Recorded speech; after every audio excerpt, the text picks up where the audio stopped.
വയസ്സ് മുതൽ.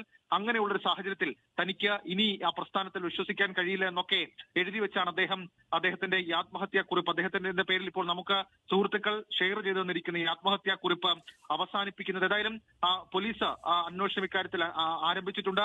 വൈകാരികമായിട്ട് ആ കുറിപ്പ് ആനന്ദ് കെ തമ്പി അവസാനിപ്പിക്കുന്നു എന്നുള്ളത് ഏറ്റവും ശ്രദ്ധേയമായിട്ടുള്ള കാര്യം. സങ്കടകരമായിട്ടുള്ള, ദുഃഖകരമായിട്ടുള്ള, ഞെട്ടലുണ്ടാക്കുന്ന ഒരു വാർത്ത അത് തിരുവനന്തപുരത്ത് നിന്ന് പുറത്തു വരുന്നുണ്ട്. ആ ആത്മഹത്യാ കുറിപ്പിന്റെ അവസാനം അദ്ദേഹം അവസാനിപ്പിക്കുന്നത് ഇങ്ങനെയാണ്: എന്റെ ഭൗതിക ശരീരം എവിടെ കൊണ്ട് കുഴിച്ചിട്ടാലും സാരമില്ല, പക്ഷേ BJP പ്രവർത്തകരും RSS പ്രവർത്തകരും ആ ഭൗതിക ശരീരം കാണാൻ പോലും അനുവദിക്കരുതെന്ന് ഞാൻ വിനീതമായി അഭ്യർത്ഥിക്കുന്നു. എന്റെ ജീവിതത്തിൽ പറ്റിയ ഏറ്റവും വലിയ തെറ്റ് താൻ ഒരു RSSകാരനായി ജീവിച്ചിരുന്നു എന്നതാണ്. ഈ മരണത്തിന് തൊട്ടു മുമ്പ് വരെയും ഞാൻ ഒരു RSS പ്രവർത്തകനായി മാത്രമാണ് ജീവിച്ചിരുന്നത്. അത് തന്നെയാണ് എനിക്ക് ആത്മഹത്യ ചെയ്യാനുള്ള അവസ്ഥയിലേക്ക് കൊണ്ടെത്തിച്ചത്. ഇനിയും ഒരാൾക്കും ഇത്തരത്തിലൊരു ഗതി ഉണ്ടാവരുതെന്ന് ഭഗവാനോട് പ്രാർത്ഥിച്ചുകൊണ്ട് നിർത്തുന്നു എന്നാണ് ആനന്ദ് കെ തമ്പി അദ്ദേഹത്തിന്റെ സുഹൃത്തുക്കൾ തന്നെ പങ്കുവച്ച, ആനന്ദ് തന്നെ ചില വാട്സ്ആപ്പ് ഗ്രൂപ്പുകളിലടക്കം പങ്കുവച്ച ഒരു സന്ദേശമായി പുറത്തു വരുന്നത്. ഏതായാലും അദ്ദേഹത്തിന്റെ നമുക്ക് ആ ദൃശ്യങ്ങൾ